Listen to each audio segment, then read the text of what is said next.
नमस्कार and welcome back to my YouTube channel. जर तुम्हाला इंट्राडेमध्ये प्रॉफिट करायचं असेल तर नुसते इंडिकेटर सफिशियंट नाही आहेत. तर ह्या 3 महत्त्वाच्या गोष्टी आहेत ज्या तुम्हाला ट्रेड घेताना नेहमी लक्षात ठेवल्या पाहिजेत. रँडम एंट्रीज तुम्हाला टाळायला हव्यात इंट्राडे ट्रेड करताना. सो कुठल्या आहेत ह्या 3 गोष्टी? तर विच, वेअर अँड वेन. तर विच म्हणजे काय? तर विच डिरेक्शन म्हणजे कुठल्या डिरेक्शनमध्ये मला ट्रेड घ्यायचा आहे, बरोबर आहे. सो दुसरं आहे वेअर. वेअर म्हणजे मला कुठे ट्रेड घ्यायचा आहे, ठीक आहे. आणि म्हणजे ती जागा, पर्टिक्युलरली ह्या जागी मला ट्रेड प्लेस करायचा आहे.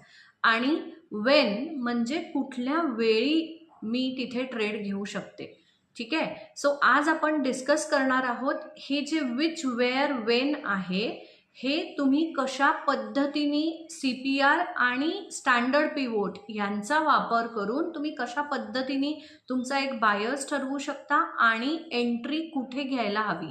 सो बेसिकली विच हा जेव्हा ठरवायचं आहे विच डिरेक्शन, तर विच डिरेक्शन हे ठरवताना म्हणजे डिरेक्शनल बायस ठरवताना आपण वीकली आणि डेली CPR कन्सिडर करणार आहे.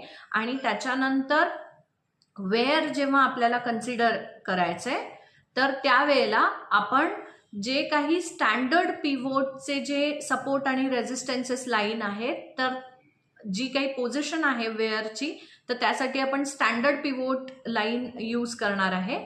आणि वेन साठी आपण एव्हरग्रीन जे काही आपले कॅन्डलस्टिक पॅटर्न्स आहेत ते आपण म्हणजे प्राइस ऍक्शन बेसिकली हे बघून आपण ठरवणार आहे. सो चला मग लॅपटॉप स्क्रीनवरती, आणि आज मी डिस्कस करते इंट्राडेचा powerful setup using concept which, where, when आणि युझिंग इंडिकेटर्स लाईक CPR आणि पिव्होट आणि सपोर्ट रेझिस्टन्स लेवल्स. वरती जाण्याआधी इथे जस्ट मी काही गोष्टी तुम्हाला सांगू इच्छिते. सो जेव्हा आपण विच हा फॅक्टर डिसाइड करतोय, ठीक आहे. सो हे आपण ऑलरेडी डिस्कस केलंय, पण तरीही जस्ट मी एकदा रिवाइज करते. तर विच म्हणजे विच डिरेक्शन, ठीक आहे. आणि हे विच डिरेक्शन आपल्याला ठरवण्यासाठी म्हणजे आज जर का मी ट्रेडिंगसाठी बसलेले आहे तर आज माझ्याकडे डिरेक्शनल बायस काय आहे, बुलिश किंवा बेरिश असू शकतं, बरोबर आहे. दोनच डिरेक्शनल बायस असू शकतात. सो ते मी कुठल्या बेसिसवरती डिसाइड करणार आहे, तर मी वीकली CPR चं जे पोझिशनिंग आहे, ठीक आहे, मेनली 2 डे रिलेशनशिप काय आहे आणि प्लस डेली CPR चं पोझिशनिंग म्हणजे डेली CPR चं 2 डे रिलेशनशिप काय आहे, अशा दोन्हीही गोष्टी लक्षात घेऊन मी हे ठरवणार आहे. सो जर आपण CPR सिरीज मध्ये आपण जर बायस कसा डिसाइड करायचा हा जर व्हिडिओ बघितला असेल तर तो फक्त आणि फक्त डेली CPRच्या पोझिशनिंगवरती बनवलेला आहे. आणि त्याचं साधारणतः एक विन रेट लक्षात घेतला की जे काही पोझिशनिंग डेली CPR नुसार आपण करतो तर एक साधारणतः 60% ऑफ द टाइम आपल्याला ती डिरेक्शन करेक्ट मिळते, ठीक आहे.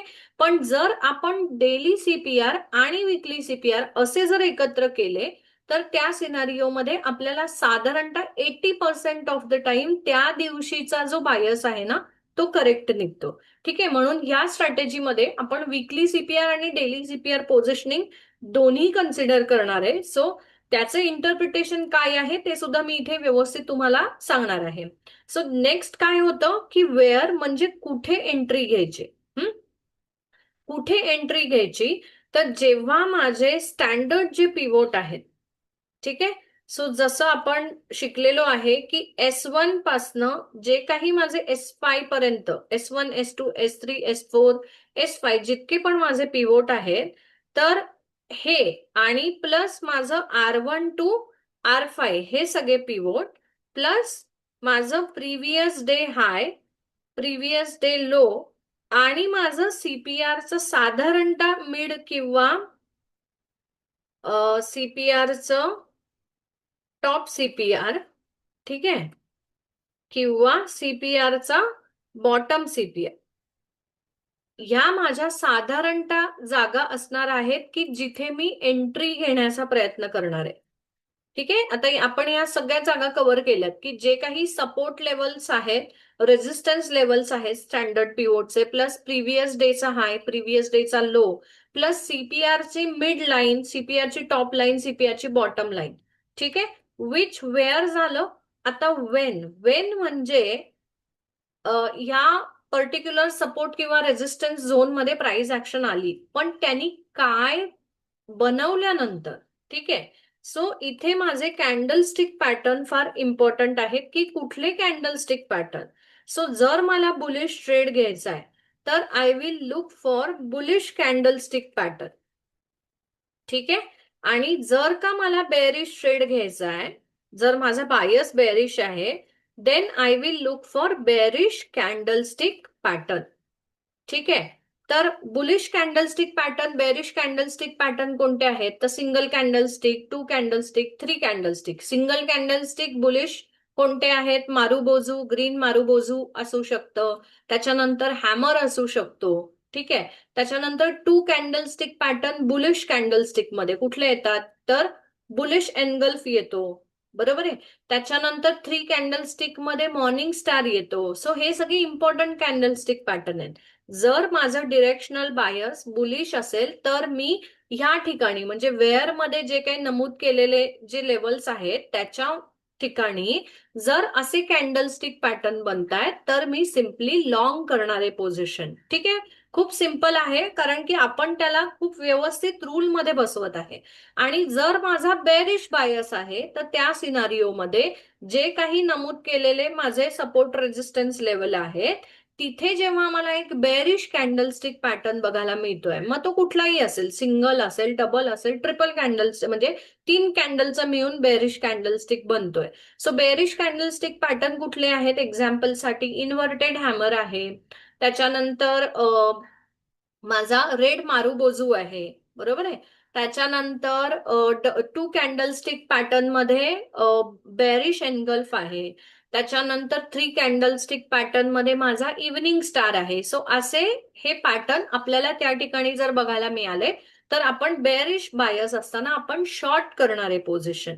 ठीक आहे. सो आता हे झालं वेअर आणि वेनची क्लॅरिटी आली. आपण चार्ट वरती जाऊन नक्की बघणार आहे, पण आधी आपण बघूया विच ची जी डिरेक्शन आहे तिथे मी ऍक्च्युली दोन बायस कन्सिडर करते ना, म्हणजे वीकली पण पोझिशनिंग कन्सिडर करते, डेली पण पोझिशनिंग कन्सिडर करते. सो जनरली जेव्हा माझा वीकली सीपीआर जो आहे, आता ऍक्च्युली ना इथे सीपीआरच्या ऐवजी मी क्लिअर कट जो मिड पिव्होट आहे ना त्याचं पोझिशनिंग कन्सिडर करणार आहे. ठीक आहे.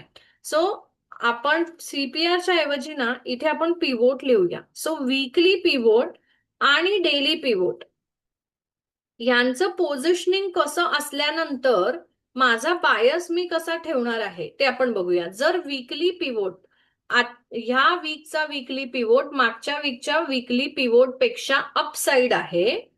ठीक आहे.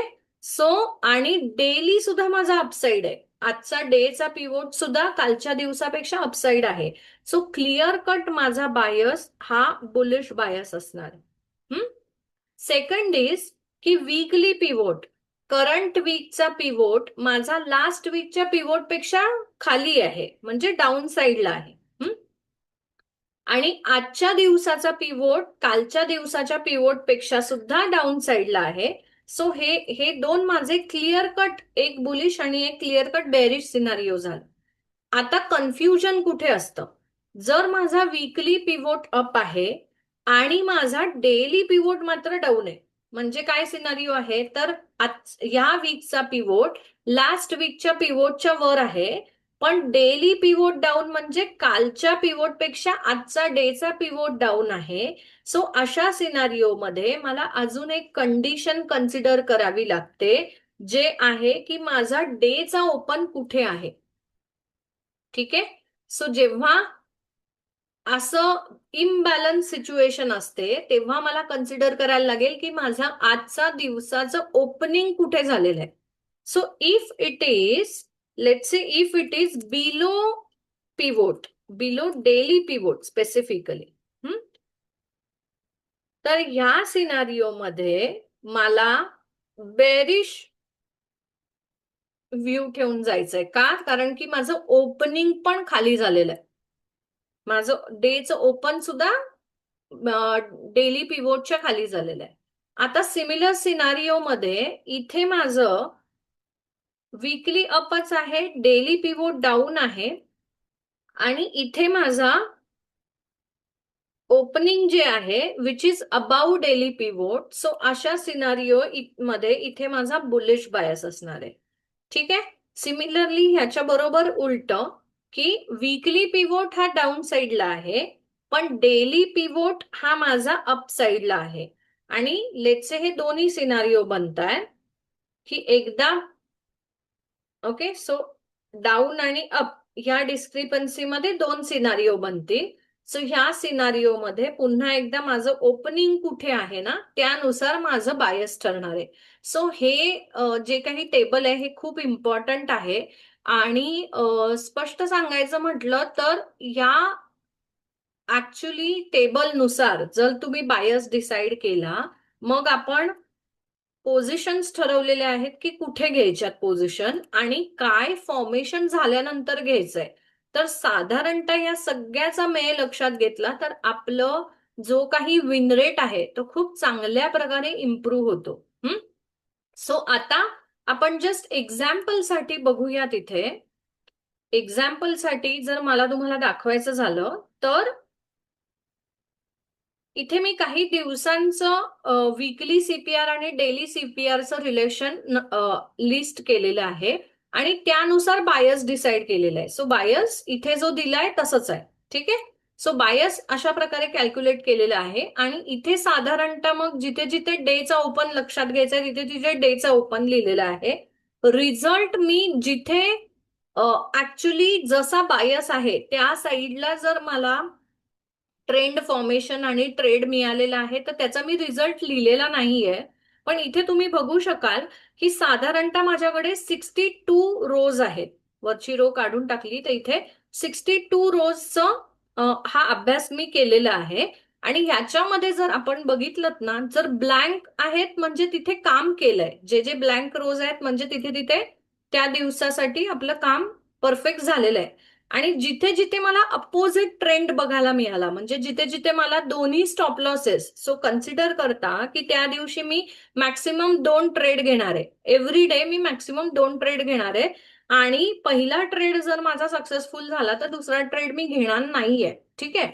सो हे सगळे रूल्स लक्षात घेता फक्त 12 इथे तुम्ही बघू शकता की 12 रोज म्हणजे 62 डेज पैकी फक्त 12 दिवशी हा जो काही बायस आहे हा काम नाही करू शकलाय. म्हणजे साधारणतः एक 19% तुम्ही म्हणू शकता म्हणजे 81% ऑफ द टाइम जो काही आपण बायस डिसाइड करतोय तो म्हणजे त्या डिरेक्शन मध्ये आपल्याला मूव मिळालेली आहे. ठीक आहे. सो हा सगळा थेअरीचा पार्ट झाला. आता आपण चार्ट वरती जाऊन मी जस्ट डेमॉन्स्ट्रेट करते की आपण कशा पद्धतीने ट्रेड घ्यायचे आहेत. ठीक आहे. Just to demonstrate. तर आता साधारणतः आपण एक ठीक आहे. सो मी 20 ऑक्टोबरचा ऍक्च्युली आपण हे अवरली मी चार्ट का घेतलाय कारण की मला बघायचं आहे की 20 ऑक्टोबरला माझा कुठल्या साईडला सीपीआर होता. तर हा अबाऊ सीपीआर होता. ओके. सो जेव्हा मला 20 ऑक्टोबर ते 24 ऑक्टोबर 20 ऑक्टोबर ते 24 ऑक्टोबर मला साधारणतः बुलिश साईडचे ट्रेड बघायचे आहेत. पण आता 5 मिनिटाच्या चार्ट वरती आपण 20 ऑक्टोबरला जाऊन बघूया. सो 5 मिनिटाच्या चार्ट वरती हा मला डेली सीपीआर बघायला मिळतोय. बरोबर आहे. सो आता इथे तुम्ही बघू शकत असाल की डेली पण अप आहे, वीकली पण अप आहे. बरोबर आहे.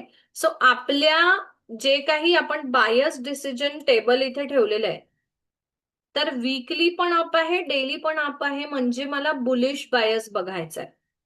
All right. सो त्याच्यानंतर मी काय ठरवलेलं आहे की हे सगळे जे काही लेवल्स आहेत तिथे मला काही फॉर्मेशन होतंय का बघायचंय. तर पहिली कॅन्डल मोठी आहे सोडून दिली, मार्केट खाली आलं आणि इथे मला एक साधारणतः काइंड ऑफ मॉर्निंग स्टार ज्याला आपण म्हणतो ना तसा मॉर्निंग स्टार इथे बघायला मिळालाय मला. 3 कॅन्डलस्टिक पॅटर्न, किंवा ह्याला तुम्ही एनगल्फ सुद्धा म्हणू शकता.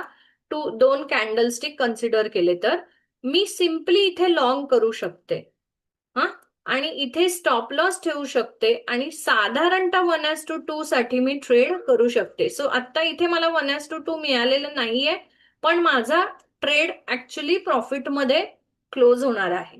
ठीक आहे, कारण की 3 PM चा जो स्क्वेअर ऑफ आहे तो कन्सिडर करता.